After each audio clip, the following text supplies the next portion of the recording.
اگر آپ کا یہ ذوق بن جائے، دیکھو نا آج تو لوگ بھول جاتے ہیں نا، کپڑے بدل لیتے ہیں تو وہ سمجھتے ہیں کہ شاید سارا کچھ ہی بدل گیا، یعنی گاؤں سے آ کر پڑھنے والے بھول ہی گئے ہیں کہ کس کی ماں نے کتنا زیور بیچا تھا۔ لوگ بھول جاتے ہیں چیزوں، اپنے ماضی کو یاد رکھیں، آپ لوگوں کے ساتھ پیار کریں، آپ لوگوں کو موقع دیں، آپ تھوڑی سی اور کوشش کریں اس شخص تک جانے کی جو آپ کو مایوس نظر آ رہا ہے، پریشان نظر آ رہا ہے۔ یہ ہمیں میلاد والے محبوب صلی اللہ علیہ وسلم نے درس دی۔ ایک اور پہلو، حضور سید عالم صلی اللہ علیہ وسلم نے، ہمارے ہاں نا ابھی بھی برادری کی تقسیم ہے، ابھی بھی، اور کچھ میں نے ایسے کمزور لوگ بھی دیکھے، یہ اس طرح کی حرکتیں ہارے ہوئے لوگ کرتے ہیں، ہارے ہوئے لوگ جو اپنے آپ کو سمجھتے ہیں کہ میں کوئی بڑا آدمی ہوں۔ بڑا آدمی تو اپنے اخلاق سے ہوتا ہے، اپنے کردار سے ہوتا ہے، اپنی سخاوت سے ہوتا ہے، لوگوں سے پیار کرنے سے ہوتا ہے۔ باقی یہ کہ بیٹھ کے کہانی سنانا کہ میں بڑا کچھ کرتا ہوں، تو جو کچھ کرتا ہوتا ہے اسے سنانے کی کوئی ضرورت ہے؟ ایک بہت سارے لوگ آپ تعزیت کرنے جائیں نا والد کے انتقال کے بعد، تو ان بیچاروں کو بتانا پڑتا ہے کہ ابا جی میرے بغیر دوائی نہیں کھاتے تھے۔ تو میں کہتا ہوں اگر تیرے بغیر نہیں کھاتے تھے پھر بتانے کی ضرورت نہیں، پھر تو سارے گاؤں کو پتا ہوگا کہ تیرے بغیر نہیں کھاتے۔ اور اگر کوئی دال میں کالا ہے تو پھر تیری وضاحت کوئی بندہ قبول نہیں کرے گا، تو آپ کو بتانا کیوں پڑ رہا ہے؟ اور آپ بار بار اس بات کا ذکر کیوں کر رہے ہیں کہ ہم بہت بڑے قبیلے کے ہیں؟ صاحب اگر آپ بڑے قبیلے کے ہیں تو پتا ہوگا سارے علاقے کو آپ کتنا لوگوں کا خیال کرتے ہیں، آپ کس قدر محبت کرتے ہیں، آپ کا انداز کریمانہ کس طرح کا، پھر آپ کو بتانے کی کوئی ضرورت نہیں ہوتی، پھر خود بخود خبر ہوتی۔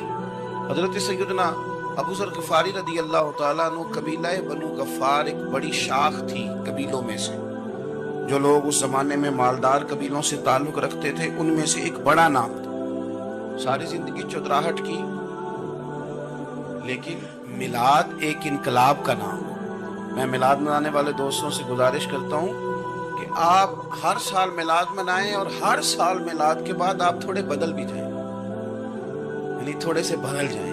کچھ لوگ کہیں یار یہ داڑھی میں نے نا 12 ربیع الاول والے دن رکھی تھی، یہ میری میلاد والی داڑھی ہے، اور داڑھی رکھیں بھی نبی پاک کی مرضی کی۔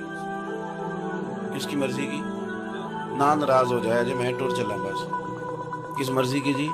اپنی مرضی کے نہیں۔ داڑھی کا وزن کو نہیں ہوتا کہ پوری مٹھی رکھیں گے تو آپ کو کوئی دقت ہوگی، لیکن کوئی وزن نہیں، پوری رکھیں، جو حضور کا طریقہ مبارکہ ہے جو ہمیں ملتا ہے اس پر آپ توجہ فرمائیں۔ تو میں جو بات عرض کرنے جا رہا ہوں وہ میلاد انقلاب ہے۔ حضور سید عالم صلی اللہ علیہ وسلم کی بارگاہ میں آنے سے پہلے لوگ کچھ اور ہوتے، اور یہاں سے ہو کے جاتے تھے تو پھر ان میں تبدیلی آتی۔ میں سارا دن کرامتیں سناؤں نا کسی کو اپنے پیر صاحب کی، اور اپنے گھر میں بھی کہ میرے حضرت بڑے، میرے استاد بڑے، لیکن بیوی کے ساتھ اگر میں ترش لہجے میں بات کروں گا تو وہ کہے گی ایس کاندے نے تینوں پیر صاحب۔ دوست کہیں گے یہ سکھاتے ہیں آپ کی کہانیاں نہیں چلتی، آپ کا کردار چلتا ہے۔ حضرت ابو ذر غفاری رضی اللہ تعالیٰ عنہ فرماتے ہیں چونکہ میں چودھری تھا، سیدنا بلال حبشی رضی اللہ تعالیٰ عنہ کے پاس میں بیٹھا تھا، کسی بات میں بات آگے بڑھی اور بڑھتے بڑھتے بات شکنجی تک چلی گئی۔ رائے کے اختلاف نے باتوں میں تلخی پیدا کر دی، اور جب تھوڑے لفظ اور تیز ہوئے تو میں نے انہیں کہہ دیا چپ کر، تو ابشن کا بیٹا ہے۔ کس کے بیٹے تھے حضرت بلال؟ کہتے ہیں جب انہوں نے مجھے کہا تو میرا دل بڑا ٹوٹا، کہ میں نے ارادہ کیا کہ میں نے حضور کی بارگاہ میں نہیں عرض کرنی ہے، ہر بات کی ہم حضور کی بارگاہ میں شکایت کریں، لیکن میں جا کے مسجد میں بیٹھا، اور جب سرکار آئے نا ارادہ نہیں تھا کہ عرض کروں گا، لیکن حضور کا چہرہ دیکھا تو دکھ میرا خود ہی تازہ ہو گیا۔ رونے کا بھی تو تب ہی مزہ آتا ہے نا کوئی اپنا ملے تو۔ فرماتے ہیں کہ میرے آنسو نا بغیر اختیار کے چھلک پڑے، اور میں کھل کے رویا، کھل کے۔ قربان جاؤں محبوب کے بھی حضور نے پاس نہیں بلایا، بلکہ نبی پاک اٹھ کے خود میرے پاس آئے اور مجھے کندھوں سے پکڑ کے سینے سے لگایا، اور جب میں کھل کے رو لیا تو حضور میرے آنسو پوچھنے لگے۔ کچھ شعر ایسے ہوتے ہیں جو کسی نے کہے ہوتے ہیں، اور کہنے والا جو ہوتا ہے وہ صاحب حال ہوتا ہے، تو اس میں کچھ خوبصورتی زیادہ ہی ہو جاتی ہے۔ ایک پنجابی کے شاعر ہمارے گجرات میں گزرے، بزرگ تھے، ان کا ایک شعر ہے، وہ کہتے ہیں ایک واری میری آنکھیاں چوں اونا نے اتھرو پونجے سن، ایک باری میری آنکھیاں چوں اونا نے اتھرو پونجے سن، ہن تے چسکا پی گیا رونے دا۔ ਇੱਕ ਵਾਰੀ ਮੇਰੀਆਂ ਅੱਖੀਆਂ ਚੋਂ ਉਹਨਾਂ ਨੇ ਅਥਰੂ ਪੁੰਝੇ ਸਨ।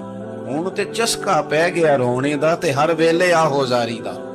تو میں روز رونے لگا ہوں، مزہ ہی بڑا آیا ہے جب سے محبوب نے چپ کرانا شروع کیا۔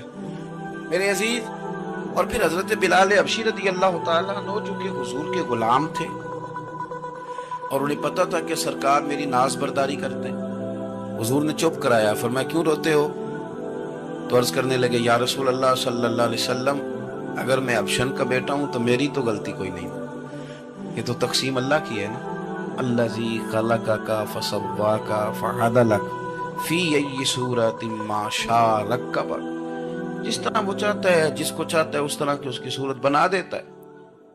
تو مجھے ابشن کا بیٹا کہا جاتا ہے، میری غلطی کیا ہے؟ حضرت بلال نے بھی نہیں بتایا کس نے کہا، لیکن نبی پاک صلی اللہ علیہ وسلم نے کیا فرمایا؟ امام یوسف صالحی نے لکھا ہے، ذرا غور کرنا بات پر، تسلیاں لوگ اور رنگ میں بھی دیتے ہیں پر یہ تسلی بڑی انوکھی ہے۔ حضور فرمانے لگے بلال اگر تو ابشن کا بیٹا ہے تو پریشان کیوں ہوتا ہے؟ کالے رنگ والی ماں کا بیٹا ہے تو پریشان کیوں ہوتا ہے اگر تیری والدہ کا رنگ کالا ہے تو؟ عرض کی حضور آپ کیا فرمانا چاہتے ہیں؟ تو سرکار فرمانے لگے میں دو ماؤں کا بیٹا ہوں، ایک جناب آمنہ جنہوں نے مجھے پیدا کیا اور ایک حضرت ام ایمن جنہوں نے میری پرورش کی، مجھے بڑا کیا۔ حضور فرمانے لگے میری ماں آمنہ کا رنگ گورا تھا اور میری ماں ام ایمن کا رنگ کالا ہے۔ تو فرمایا اگر تجھے کسی نے کالے رنگ والی ماں کا بیٹا کہا تو اسے کہہ دینا مدینے والی محبوب کے بھی تو ایک والدہ کا رنگ کالا ہے، تو کہہ دینا۔ حضرت بلال کہتے ہیں کہ وہ اس طرح کی تسلی تھی، طفل تسلیاں نہیں جس طرح کی ہمیں دی جاتی، وہ اس طرح کی خوبصورت تسلی تھی کہ اس کے بعد میرا دل ایسا ٹھنڈا ہوا، پھر کسی کا تانا نہیں رہا، پھر کسی کی تکلیف نہیں رہی۔